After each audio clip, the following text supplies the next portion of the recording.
আর আমাদের দেশমাতা সাবেক 3বারের প্রধানমন্ত্রী দেশনেত্রী বেগম খালেদা জিয়া অনেক অসুস্থ। আপনারা সবাই তার জন্য দোয়া করবেন, আল্লাহ পাক যেন তাকে সুস্থ প্রদান করে।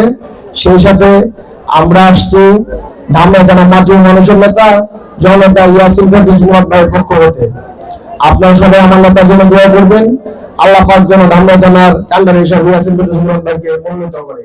ঢাকার ধামরাইয়ের নান্নার ইউনিয়নের উলাইল গ্রামে উলাইলগঞ্জে মুকফি পাক দরবার শরীফ ও এর 7 দিন ব্যাপী ৪৫তম বাৎসরিক মহাপবিত্র ওরস শরীফ শুরু হয়েছে। বুধবার রাতে এ বাৎসরিক ওরস শরীফের উদ্বোধন করা হয়। আজকের অনুষ্ঠানে সম্মানিত প্রধান অতিথি আমাদের মাঝে উপস্থিত হচ্ছেন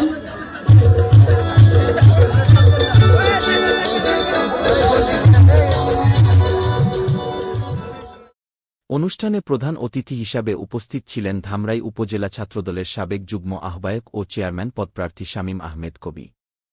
সভাপতিত্ব করেন সাবেক ইউপি সদস্য শাহজাহান মোল্লা।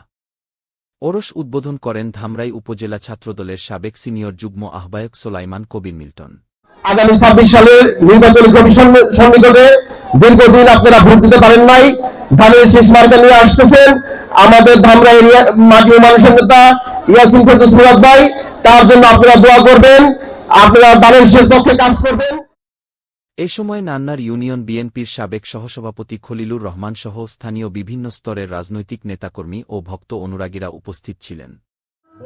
একটিবার জানতে পারি রাজ্যের সাধারণ আমাকে আমি বলতে পারবে না, আমি